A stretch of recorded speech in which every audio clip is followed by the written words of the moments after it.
Welcome back, guys. I'm Zell, and we're going to do a little From the Grinder update.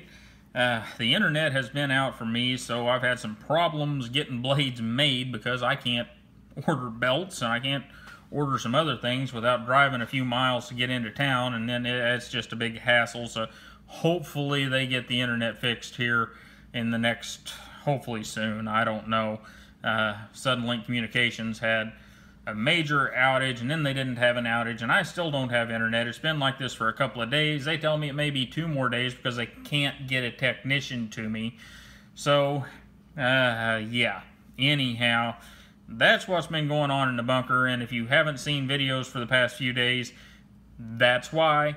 Give Suddenlink Communications a call and complain to them because I've been recording. I just can't do anything with them. And I can't just go to public Wi-Fi and upload these videos. They take too long.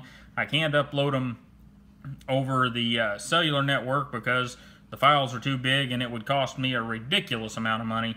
So, Suddenlink Communications, if you're upset about it, give them a call and let them have your opinion. Anyhow, what we've been doing in the shop, since we can't do anything else, is I've been working on some more of these RP1s.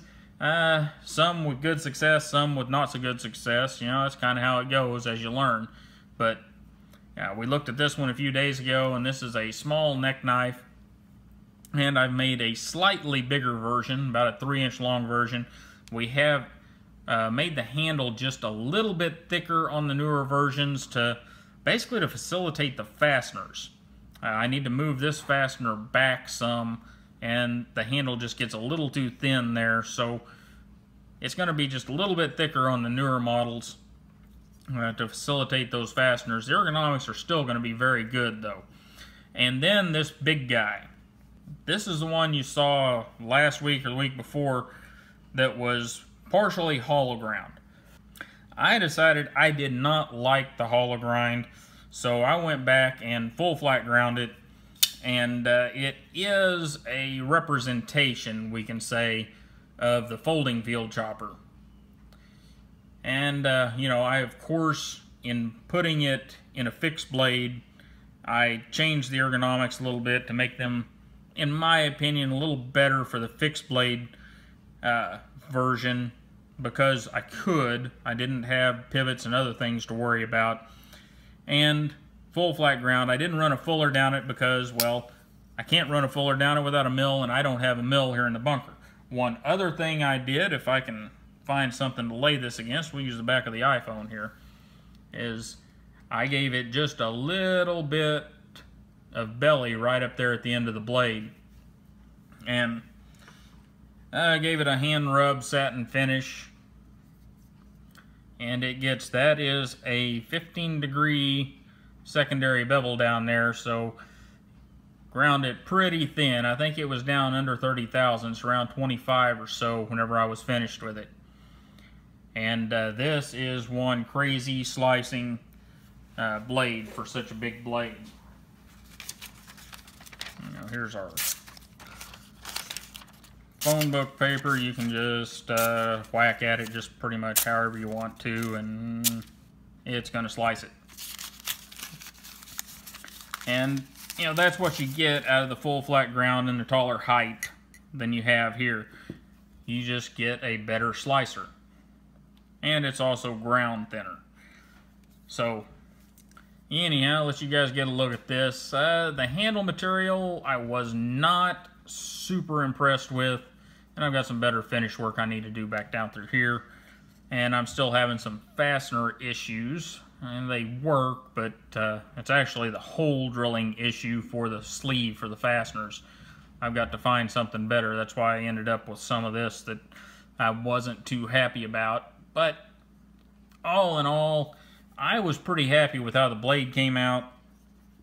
And I don't know that this will be a production version because, one, there is a load of work in this. These are made out of 1095.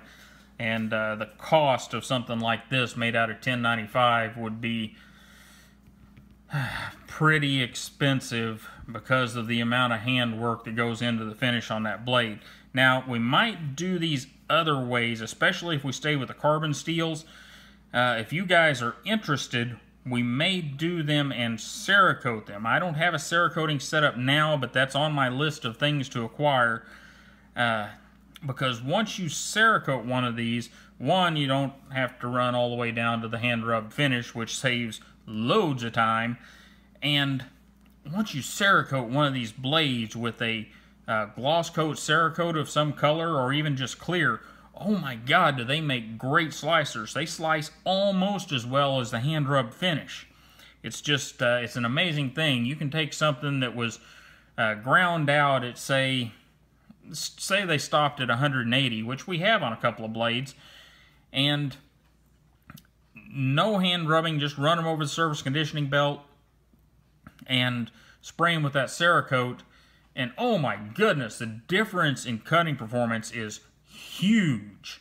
Now, the only problem with Cerakote that we've found, and I don't know that it's really a problem, that's for you guys to decide, but I talked with the people that make Cerakote, and Cerakote is not FDA approved, so if you're cutting your food with it, you're on your own. Now, it is a hard coat, just like paint and other things, and there are lots of places using it on blades, but that's just so that you know, if you end up buying from us or from anyone else a Cerakoted blade, straight from Cerakote's own mouth, they are not FDA approved. So I don't think it's a big deal. It's a hard coat, dries hard, and shouldn't be a problem.